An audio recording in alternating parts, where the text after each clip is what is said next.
మండల పరిధిలోని గ్రామీణ రహదారుల అభివృద్ధికి మరో ముఖ్యమైన అడుగు పడింది.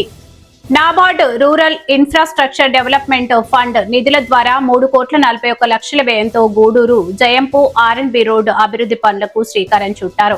7.40 కిలోమీటర్ల పొడవుతో నిర్మించనున్న ఈ రహదారిలో బీటీ రోడ్డు, సీసీ రోడ్డు పనులు చేపట్టనున్నారు. ఈ పనులకు సంబంధించి వెందోడు గ్రామం నందు శంకుస్థాపన కార్యక్రమం ఘనంగా నిర్వహించారు. ఈ రహదారి గూడూరు పరిసర గ్రామాల ప్రజలకు ప్రయాణ సౌకర్యం సులభతరం అవుతుందని, ముఖ్యంగా రైతులు తమ పంటలను మార్కెట్లకు తరలించడంతో ఎంతో ఉపయోగకరంగా ఉంటుందని పేర్కొన్నారు. ఈ కార్యక్రమంలో ప్రజా ప్రతినిధులు, అధికారులు, పార్టీ నాయకులు, గ్రామస్తులు పెద్ద సంఖ్యలో పాల్గొన్నారు. ఓకేనా? Okay sir.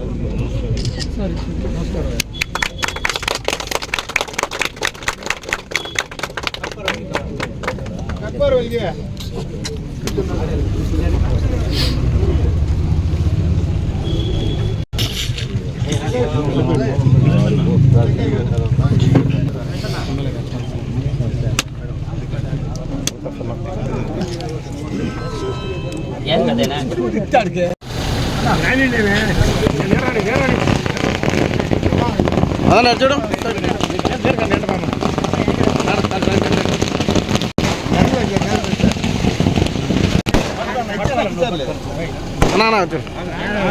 ఓకే అన్నా, సైడ్ కొండండి అన్న.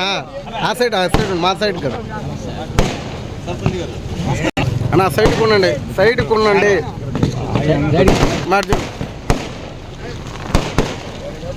అన్నా ఇటు తిరిగాను.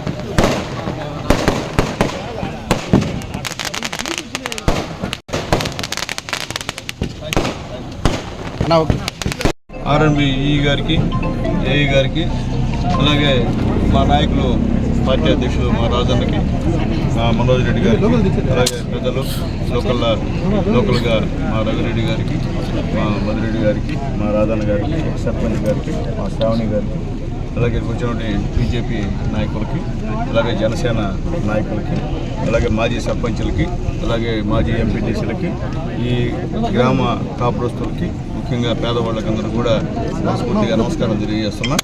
చాలా సంతోషం. ఈరోజు ఎన్నో సంవత్సరాల నుంచి ఈ రోడ్డు చాలా ఇబ్బందికరమైన పరిణామంగా ఉన్నటువంటి కార్యక్రమం. మా అధికారులు నాబార్డు కింద ఈ రోడ్డు దాదాపు 3,41,00,000తో ఇది మొత్తం మీద శాంక్షన్ ఇచ్చినందుకు కూడా ఆర్ఎన్బి మినిస్టర్ మా జనార్దన్ రెడ్డి గారికి కూడా మనస్ఫూర్తిగా ధన్యవాదాలు తెలియజేస్తున్నా.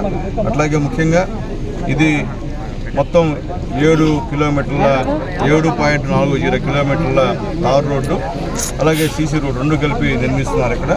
అలాగే గూడూరు జయంపు రోడ్డు తారు రోడ్డు వచ్చి 1.120 కిలోమీటర్స్, అలాగే కొండాగుంట నెల్లూరు రోడ్డు వచ్చి 5.20 కిలోమీటర్స్, అలాగే తారు రోడ్డు బీటీ రోడ్డు నిర్మాణం వచ్చి 6.20 కిలోమీటర్స్, అలాగే గూడూరు జయంపు రోడ్డు వెందోడు గ్రామ పరిధిలో ఉన్నటువంటి సీసీ రోడ్డు కూడా 600 మీటర్లు,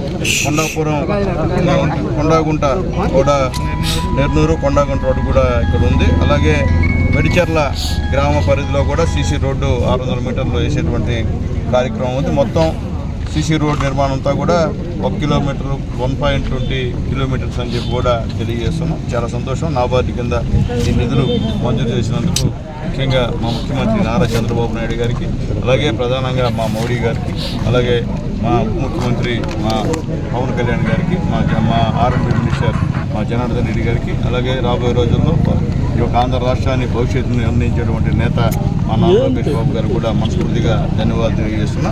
అలాగే రాబోయే రోజుల్లో కూడా ఎక్కడెక్కడ ఇలాంటి రోడ్లు ఉంటాయో అవన్నీ కూడా మా ఆర్ఎన్బి అధికారుల సహాయ సహకారాలతో అవన్నీ కూడా ఎస్టిమేషన్స్ చేసి పంపిస్తున్నాం. త్వరలో మెట్టు చాలా అధ్వానమైనటువంటి రోడ్డు అది కోట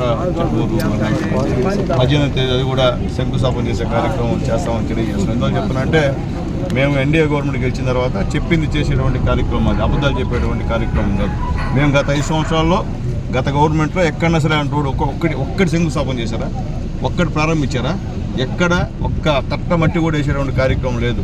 కానీ ఈ గవర్నమెంట్లో ఎన్డీఏ గవర్నమెంట్లో ప్రధానమంత్రి మోడీ గారి సహాయ సహకారాలతో ఈరోజు ఎన్ని కార్యక్రమాలు కూడా జరిగేటువంటి కార్యక్రమం అని చెప్పి తెలియజేస్తున్నాం.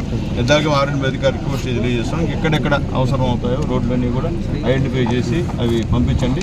అలాగే మంత్రి గారు నిన్న కూడా మంత్రులతో మాట్లాడా ఫ్లైఓవర్ మన బ్రిడ్జి పంపలేరు బ్రిడ్జి గురించి అది ఇంక్లూడ్ చేస్తున్నారు. అది కూడా త్వరలో కూడా శాంక్షన్ అయ్యేటువంటి కార్యక్రమం అని చెప్పి కూడా తెలియజేస్తాం. అట్లా మీకు తెలుసు 2 టౌన్ బ్రిడ్జ్ వచ్చి మనం రైల్వే కాపు చెప్పేసి చెప్పాలి. ఎందుకంటే విమర్శకులు చాలా మంది మాట్లాడుతూ ఉంటారు అది ఇదే అని. దాన్ని కూడా ఏంటంటే మనం చెప్పాల్సిన బాధ్యత మన మీద ఉంది కాబట్టి మాట చెప్పాం కాబట్టి ఖచ్చితంగా మాట మీద నిలబడేటువంటి గవర్నమెంట్ ఎన్డీఏ గవర్నమెంట్ అని చెప్పేదానికి నేను ఇప్పుడు కూడా ఇక్కడ కూడా ధైర్యంగా చెప్పే కార్యక్రమం అని చెప్పి నేను తెలియజేస్తూ ఏదైనప్పటికీ మరొకసారి ఇక్కడ లోకల్గా ఉన్నటువంటి మా నాయకులందరూ కూడా పేరు పేరున ధన్యవాదాలు తెలియజేస్తూ అందరూ కలిసికట్టుగా ఉంటే మనకి స్థానిక సమస్యల విషయంలో కూడా విజయం తథ్యం. అట్లా లేకుండా ఎవరు పాటుకోవాలంటే మాత్రం ఇబ్బంది పడే కార్యక్రమం. కాబట్టి నేను చెప్పేది ఒకటి మా నాయకులందరూ కూడా చేతులు దండం పెడుతున్నా, కలిసి పనిచేయండి, కలిసి పేద ప్రజల కోసం పనిచేయండి. పేదవాళ్ళు ఎప్పుడు మనకు అండగా ఉంటారు. మనం గ్రూపులు అయిపోతే ప్రజలు కూడా గ్రూపులు అయిపోతారు, దానివల్ల నష్టం పార్టీకి. కాబట్టి ఆ పని చేయొద్దని చెప్పి నాయకులందరూ కూడా తెలియజేస్తూ మరొకసారి తిరుపతి నుంచి ఇక్కడికి వచ్చినటువంటి మా రాధయ్యకి మనస్ఫూర్తిగా ధన్యవాదాలు తెలియజేస్తూ సెలవు తీసుకుంటాం.